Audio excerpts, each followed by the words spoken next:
தில்லையம்பலம் தென்னாடுடைய சிவனையை போற்றி எந்நாட்டவர்க்கும் இறைவா போற்றி. அனைவருக்கும் வணக்கம். இன்றைக்கி நம்ம பார்க்கக்கூடிய பதிவு என்னென்னு பார்த்துட்டிங்கன்னா, மே மாத பலன்களை பற்றி தான் நம்ம முழுமையாக பார்க்க போகிறோம். அதற்கு முன்னாடி நம்மளுடைய சேனலை சப்ஸ்கிரைப் பண்ணிக்கோங்க. பெல் பட்டனில் ஆல் அப்படின்னு சொல்லக்கூடிய பட்டனை கிளிக் பண்ணிக்கோங்க. அப்போ தான் நம்ம போடக்கூடிய அனைத்து பதிவுகளுமே உங்களுக்கு உடனுக்குடனே வந்துகிட்டே இருக்கும். இந்த மாதம் மே 1ஆம் தேதி குரு பகவான் மேஷத்திலிருந்து ரிஷபத்துக்கு பயிற்சி ஆகியிருக்கிறார். மிகப்பெரிய யோக காலங்கள் என்னென்ன, யாருக்கு, எந்த லக்னத்துக்கு, என்ன ராசிக்கு, அதற்குண்டான வழிபாடுகள் என்ன, பரிகாரங்கள் என்ன அப்படிங்கிறது கீழே டிஸ்கிரிப்ஷன் பாக்ஸில் ரொம்ப தெளிவாக கொடுத்துருக்கேன். அதையும் நீங்கள் போய் பாருங்கள். இந்த மாதம் மே மாதம் அப்படிங்கிறதுனாலையும் இந்த மாதம் நடராஜர் அபிஷேகம் இருக்குது, அதையும் நீங்கள் பார்த்து கண்டுகளியுங்கள்.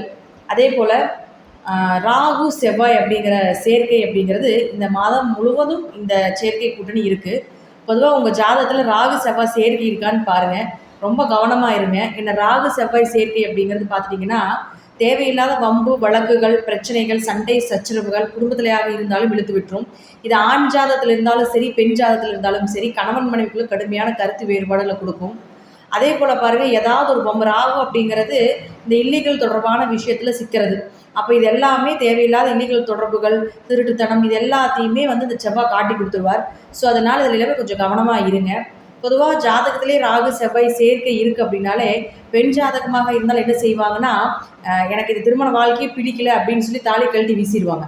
ஆண் ஜாதகமாக இருந்தாங்கன்னு வச்சுக்கோங்களேன், கை கலப்பு, சண்டை, பிரச்சனை, அடிக்கிறது, மனைவியை கொடுமைப்படுத்துறது, ஒரு வளர்ச்சி இல்லாமல் இருக்கிறது, திருமணத்துக்கு பின்பு 2 பேர்த்துக்குமே, கணவன் மனைவி 2 பேர்த்துக்குமே வளர்ச்சி குறைவு அப்படிங்கிற ஒரு சேர்க்கை எல்லாமே இந்த மாதிரி ஒரு நடைமுறையில் நடந்துட்டு இருக்கக்கூடிய அமைப்பு தான் இந்த செவ்வாய் ராகு சேர்க்கை. அதனால் யார் ஜாதகத்தில் செவ்வாய் ராகு சேர்க்கை இருக்கோ அவங்களாம் கொஞ்சம் கவனமாக இருங்க. ஏன் அப்படி சொல்கிறேன்னு பார்த்துட்டிங்கன்னா, இந்த காலகட்டங்களில் எல்லா கிரகங்களும் ராகு கேதுக்குள்ளே அடக்கமாயிட்டாங்க. ஒரே ஒரு கிரகம் மட்டும்தான் சனி பகவான் வெளியே நிற்கிறார். அவரும் சதயத்தில் ராகு சாரத்தில் நிற்கிறார். ஸோ இதுவும் உங்களுக்கு முழுக்க 100% கால சர்ப்ப தோஷம் உள்ள ஒரு அமைப்பு. இந்த மாதத்தில் பிறக்கக்கூடிய எல்லாருக்குமே இந்த அமைப்பில் தான் இருக்கும். அதனால் அது மட்டும் இல்லாமல் செவ்வாய் ராகு சேர்க்கையாகவும் இருக்கிறதுனாலையும் கொஞ்சம் வம்பு வழக்குகள் இயற்கையாகவே உங்கள் குடும்பத்தில் நடக்கிறதுக்கு வாய்ப்புகள் உண்டு. கொஞ்சம் கோபத்தை கட்டுப்படுத்திக்கோங்க, பிடிவாத குணத்தையும் கட்டுப்படுத்திக்கோங்க அப்படின்னு ஒரு அமைப்பு உண்டு. உலகளவில் பார்த்துட்டாலும் நம்ம இந்த உலகியல் ஜோதிட முறையில் நம்ம பார்த்துட்டாலும் கூட போர்க்குணம், அதே போல் பார்த்துட்டிங்கன்னா தேவையில்லாத ஒரு பிரச்சனைகள், நம்ம நாட்டுக்கு எதிரி நாட்டுக்கு பிரச்சனைகள் வரக்கூடிய ஒரு அமைப்பு. எங்கே பார்த்தாலும் செவ்வாய்னா உங்களுக்கு நெருப்புன்னு சொல்கிறோம், தீ பிடிக்கிறது, இது போல் ஏதாவது ஒரு விஷயங்கள், அடிதடி, வம்பு வழக்கு, சண்டை சச்சரவு, ஆக்சிடென்ட் ஆகிறது, போகிற விபத்துகள் எல்லாமே செவ்வாய் ராகு தான். ஸோ இந்த செவ்வாய் ராகு சேர்க்கை இருக்கிறவங்களும் பாருங்கள், இந்த காலகட்டங்களில் பயணத்தை தவிர்த்துக்கோங்க. அப்போ ராகுன்னா இருள் கிரகம்னு சொல்கிறோம். அப்போ கடைசிக்கு இரவு நேரத்துலையாவது பயணத்தை தவிர்த்து கொள்ள வேண்டும் அப்படிங்கிறது ஒரு சின்ன அட்வைஸாக நீங்கள் வச்சுக்கோங்க. இப்போ நாம் ஒவ்வொரு ராசிக்கும் உண்டான பலன்களை பார்க்கலாம். இப்போ இப்படி இருக்கக்கூடிய ஒரு ஜாதகர்கள் என்ன பண்ணலாம்? இயற்கையாக செவ்வாய் ராகு சேர்க்கை இருக்குது அப்படின்னா இந்த மாதம் மட்டும் ஒரு சின்ன பரிகாரமாக நீங்கள் எடுத்துக்கோங்க. அசைவத்தை நிறுத்திக்கோங்க. இந்த ஒரு மாதங்கள் மட்டும் செவ்வாய் உங்களுக்கு அடுத்த மாதம் உங்களுக்கு மேஷத்துக்கு போயிடுவார். அப்போ இந்த மாதம் வரைக்கும் தான் ராகுவோட சேர்க்கையில் நிற்கிது. அப்போ இந்த மாதம் மட்டும் கொஞ்சம் அசைவத்தை தவிர்த்து கொள்வது ஒரு சிறப்பான விஷயமா இருக்கும். கோவத்தை குறைத்து கொள்ளுங்கள். மேக்சிமம் முருகன் வழிபாடு பண்ணுங்கள். அதே போல் பாருங்கள், ராகுவை கண்ட்ரோல் பண்ணக்கூடிய ஒரே தெய்வம் யாருன்னா காளி, துர்க்கை, இந்த மாதிரி தெய்வங்கள் தான். அப்போ இவங்களையும் கொஞ்சம் இந்த மாதங்கள் அவங்களையும் கொஞ்சம் வழிபாடு பண்ணுங்கள். அதே போல் செவ்வாய் ராகு சேர்க்கை, முருகனை கெட்டியாக பிடிச்சிக்கோங்க. முருகனுடைய மூல மந்திரத்தையும் சொல்லுங்கள். மேக்சிமம் 100% அசைவத்தை எடுத்துக்கொள்ள வேண்டாம் இந்த மாதம் முழுவதும் இந்த சேர்க்கை உள்ள ஜாதகர்கள் அப்படிங்கிறத நான் இப்போ உங்களுக்கு சொல்லிக்கிறேன். இப்போ நாம் ஒவ்வொரு ராசிக்கும் எப்படி இருக்கும் அப்படிங்கிறத நம்ம முழுமையாக பார்க்கலாம். கடக ராசிக்குண்டான மே மாத பலன்களை பற்றி பார்க்கலாம்.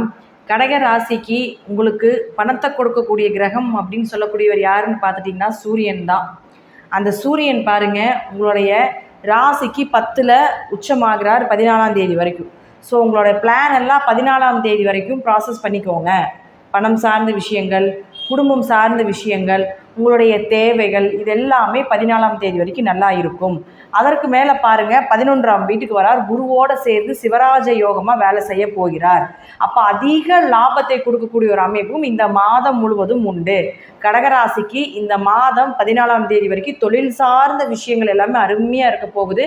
அதற்கு மேலே பாருங்கள், பெரிய பெரிய ஆசைகள், நிறைவேறாத ஆசைகள் 2-11 தொடர்பு ஏற்பட போகுது 14ஆம் தேதிக்கு மேலே. அப்போ காசு, பணம், சொத்து சேர்க்கை உண்டு. ஏன்னா கடகராசிக்கு உங்களுக்கு அஷ்டம சனி போயிட்டு இருக்கிறதுனால பணம் சார்ந்த பிரச்சனை நிறைய இருந்துகிட்டு இருக்கணும். இப்போ இந்த மாதத்தை பயன்படுத்திக்கோங்க. நிச்சயமாக ஒரு பண வரவு உண்டு. அது மட்டும் இல்லாமல் குரு மே 1ஆம் தேதி 11க்கு வரார். 9ஆம் அதிபதி 11ல் தந்தை மூலமாக தனப்பிராப்தம் கிடைக்கும். 11ல் குரு வந்தால் லாபஸ்தானம் பெருகப் போகுதுன்னு அர்த்தம், லாபம் அதிகமாக போகுதுன்னு அர்த்தம். அப்போது இந்த வருடம் முழுவதுமே நல்ல பீரியடாக இருக்க போகுது. அது மட்டும் இல்லாமல் உங்கள் 2ஆம் அதிபதி குருவோட சேர்ந்து சிவராஜ யோகத்தில் இருக்கிறதுனால பெயர், புகழ், மதிப்பு, மரியாதை, அந்தஸ்து இதெல்லாமே நிச்சயமாக இந்த மாதம் முழுவதும் உண்டு அப்படிங்கிறதுல மாற்றமே இல்லை. அடுத்து பாருங்கள், உங்களுக்கு 3 மற்றும் 12ஆம் அதிபதினு சொல்லக்கூடிய புதன் நீசமாகிறார் 10ஆம் வீட்டில். அதாவது 3ஆம் அதிபதி நீசமானால் உங்கள் கூட பிறந்தவங்களை இந்த மாதத்தில் நம்ப வேண்டாம், அதிக எஃபர்ட் போட்டு பண்ணாதீங்க. என்ன இருக்கோ அதை கண்டிப்பாக அதுக்குண்டான வரவுங்கிறது நிச்சயமாக உண்டு. அதனால் பெருசாக நீங்கள் இதில் ஈடுபட வேண்டாம். அடுத்து பாருங்கள், 3 மற்றும் 12ஆம் அதிபதினு சொல்லக்கூடிய புதன் நீசமாகிறார் 9ஆம் வீட்டில். 3ஆம் இடம் 9ஆம் இடத்துல நீசமானால் உங்கள் கூட பிறந்தவங்களை நம்ப வேண்டாம். இந்த மாதம் முழுவதும் பண இழப்புகள் நடக்கும். ஏதாவது ஒரு டாக்குமெண்ட், புதன் அப்படின்னா டாக்குமெண்ட்டுன்னு சொல்கிறோம், பத்திரப்பதிவுகள் சொல்கிறோம். உங்களுடைய ஐடென்டிஃபையாக இருக்கக்கூடிய கார்டு எல்லாமே புதன் தான். ஆதார் கார்டு, ஓட்டர் ஐடி, இது மாதிரி விஷயங்களை கொஞ்சம் கவனமாக வச்சுக்கோங்க. இந்த மாதம் அது தொலைறதுக்கு உண்டான வாய்ப்போ சேதங்கள் ஆகிறதுக்கு உண்டான வாய்ப்புகளும் உண்டு. அப்போ அவரே 12ஆம் அதிபதியும் ஆகிறாரு. அப்போ 12ஆம் அதிபதி ஆகிறதால கொஞ்சம் விரயங்கள் ஏற்படுறதுக்கு உண்டான வாய்ப்பையும் காட்டுது. ஸோ கொஞ்சம் இந்த மாதம் கொஞ்சம் விரைய செலவு உண்டு அப்படிங்கிறது, பண வரவு ஒரு பக்கம் இருந்தாலும் சின்ன சின்ன மன கஷ்டங்களும் விரைய செலவுகளையும் காட்டுது இந்த புதன் மூலமாக. ஒரு 10ஆம் தேதி வரைக்கும் தான்.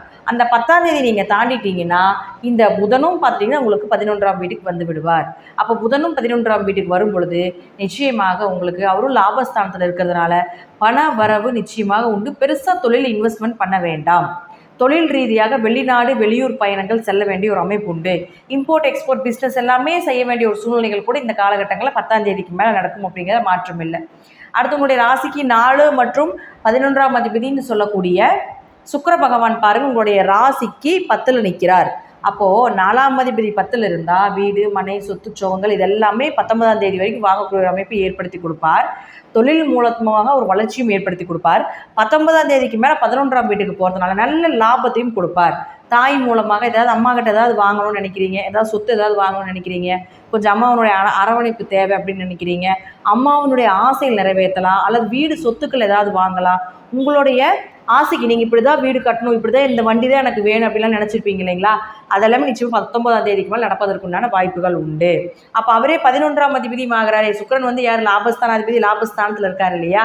அப்போது எப்படி சொல்கிறதுன்னு தெரியல, இந்த மாதம் ரொம்ப அமோகமாக இருக்க போகுது. எல்லாமே 10, 11 வந்துருச்சுங்க. 10ன்னா தொழில், 11னா லாபம். எல்லா கிரகங்களும் இதுக்குள்ளே தான் ஜாயிண்ட் ஆகுது.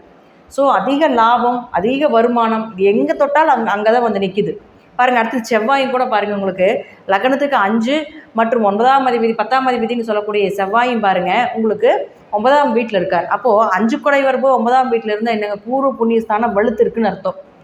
தந்தை சொத்து, உங்களுடைய தாத்தா சொத்து, பூர்வீக சொத்து இதெல்லாமே கிடைக்கும். அப்போ அவருக்கு வீடு கொடுத்து குருவும் போய் 11ல் நிற்கிறாரு, லாபஸ்தானத்துக்கு வந்துடுறாரு இல்லைங்களா? அப்போ கண்டிப்பாக ஏதாவது ஒரு வீடு விற்கலான் இருக்கீங்க, அப்பா சொத்து விற்று ஒரு லாபம் பெறலான் இருக்கீங்க, தாத்தா சொத்தை விற்று ஒரு லாபம் பெறலான் இருக்கீங்கன்னா இந்த குரு வந்ததுக்கப்புறம் மே 1ஆம் தேதிக்கு மேலே அது ப்ராசஸ் பண்ணுங்கள். நிச்சயமாக எதிர்பார்த்ததை விட பெரிய லாபம் கிடைக்கும். அது விற்கிறக்குண்டான ரொம்ப நாளாக பழசாகவே இருக்குங்க, ஏதாவது விற்று ஏதாவது எங்களுடைய குடும்பத்தை சேஃப்டி பண்ணலான் இருக்கீங்க அப்படின்னு நினச்சிங்கன்னா இந்த மாதம் மூவ் பண்ணுங்கள், நிச்சயமாக நடக்கிறதுக்குண்டான வாய்ப்புகள் உண்டு. அடுத்து பாருங்கள், அவரே உங்களுக்கு செவ்வாயே பாருங்கள் உங்களுக்கு 10ஆம் அதிபதியும் ஆகிறார் இல்லையா? 10ஆம் அதிபதி 9ல் நிற்கிறார். அப்போ அப்பா கூட சேர்ந்து தொழில் பண்ணுறது, இல்லை உங்கள் தொழிலை அப்பாவை ஜாயின் பண்ணி ஏதாவது பார்ட்னர் போட்டு பண்ணுறது, 10, 9 தொடர்பு மிகப்பெரிய யோகத்தை ஏற்படுத்தி கொடுத்து விடும். ஆண் வாரிசு பெறுவதற்குண்டான வாய்ப்புகள், குழந்தை சார்ந்த விஷயத்தில் ஏதாவது ஒரு மருத்துவ செலவுகள், ஒரு ஆப்ரேஷன் பண்ண வேண்டிய ஒரு சூழ்நிலைகள் இதெல்லாமே கிடைப்பதற்குண்டான வாய்ப்புகளும் உண்டு. அப்போது யாராவது ப்ரெக்னென்சியாக இருக்கீங்க அப்படின்னா இந்த மாதத்தில் குழந்தை பிறக்குது அப்படின்னா கண்டிப்பாக கொஞ்சம் கவனமாக இருங்க. ஏன்னா ராகுனா ஆப்ரேஷன் சொல்கிறோம், 5ஆம் இடத்து செவ்வாயின்னு 5 தான் குழந்தை. அப்போ அவர் போய் ராகுவோடு சேரும்பொழுது குழந்தைக்கு ஏதாவது மருத்துவ செலவு, ஒரு சின்ன சின்ன சர்ஜரியோ பண்ண வேண்டிய ஒரு சூழ்நிலைகள் வரலாம், அல்லது குழந்தை பிறப்பதற்கு ஏதாவது ஒரு சர்ஜரி பண்ண வேண்டிய ஒரு அமைப்பு இதெல்லாமே ஏற்படுத்தி கொடுப்பார். ஏன்னா 9, 10 தொடர்பு ஏற்பட்டாலே இது தர்ம கர்மாதிபதி யோகம். 2 யோகம் வேலை செய்யுதுங்க இந்த மாதம் உங்களுக்கு. ஒன்று தர்ம கர்மாதிபதி யோகம், ஒன்று சிவராஜ யோகம். இந்த மாதம் முழுவதும் எல்லாத்துக்குமே சிவராஜ யோகம் வேலை செய்யும். அப்போ யாருக்கு யோகத்தை கொடுக்குங்கிறதா விஷயமே. அப்போ உங்களுக்கு மிகப்பெரிய 11க்கு வருது இல்லையா? அப்போ மிகப்பெரிய யோகத்தை நிச்சயமாக கொடுக்கும் இல்லையா? அப்போது ஒன்று சிவராஜ யோகத்தின் மூலமாக பெயர், புகழ், மதிப்பு, மரியாதை இந்த மாதம் உண்டு, சொத்து சேர்க்கை உண்டு. அடுத்தது பாருங்கள் 9-10 தொடர்பு ஏற்பட்டு ஆண் வாரிசு கிடைப்பதற்குண்டான வாய்ப்புகள், தொழிலில் நல்ல வளர்ச்சியை கொடுப்பதற்குண்டான வாய்ப்புகள், உயர்கல்வி படிப்பதற்குண்டான வாய்ப்புகள், தொழில் ரீதியாக பல நபர்கள் உங்களுக்கு இன்ட்ரடியூஸ் ஆகி அவர்கள் மூலமாக உங்களுக்கு ஏதாவது ஒரு பயன்கள் கிடைப்பதற்குண்டான வாய்ப்புகள் இதெல்லாமே உண்டு. அப்போ இந்த 2 யோகமும் உங்களுக்கு இந்த மாதம் நடக்கிறதுனால கடகராசி அஷ்டமச்சனி பயந்துகிட்டே இருக்காதீங்க. இந்த மாதம் தைரியமாக போராடுங்க, நிச்சயமாக நடக்கும். உங்கள் முயற்சி ஸ்தானாதிபதி உங்களுக்கு அடுத்தது 11க்கு 10க்கு வரார். அப்போ கடுமையாக 10ஆம் தேதி வரைக்கும் தான் உங்களுக்கு முயற்சி பண்ணால் ஃபெயிலியர். 10ஆம் தேதிக்கு மேலே கடுமையாக முயற்சி பண்ணுங்க, சக்ஸஸ் கிடைக்கும். ஸோ 10ஆம் தேதிக்கு மேலே மிகப்பெரிய வாய்ப்புகள் உண்டு. கடகராசிக்காரர்களுக்கு இந்த மாதம் 10ஆம் தேதிக்கு மேலே என்ன வேணால் செய்யுங்க, அது உங்களுக்கு லாபத்தை கொடுக்கும். தசாபுத்தி மட்டும் நல்ல தசாபுத்தி யோக தசைகளாக இருந்தால் நான் சொல்வதை விட மிகப்பெரிய ஒரு பிரம்மாண்ட யோகத்தையும் இந்த கிரகங்கள் உங்களுக்கு இந்த மாதம் ஏற்படுத்தி கொடுக்கும் அப்படிங்கிறது தான் முற்றிலும் உண்மை. நன்றி, வாழ்த்துக்கள். மீண்டும் ஒரு நல்ல பதிவில் சந்திக்கலாம். திருச்சிற்றம்பலம், தில்லையம்பலம், ஸ்ரீ நரசிம்மத்துடிகளே சரணம். கடவுள் அருள் டிவியை பார்த்தமைக்கு நன்றிகள். மேலும் இது போன்ற தகவல்களை தெரிந்து கொள்ள கடவுள் அருள் டிவியை சப்ஸ்கிரைப் செய்யுங்கள். மறக்காமல் பெல் ஐக்கானை கிளிக் செய்யுங்கள்.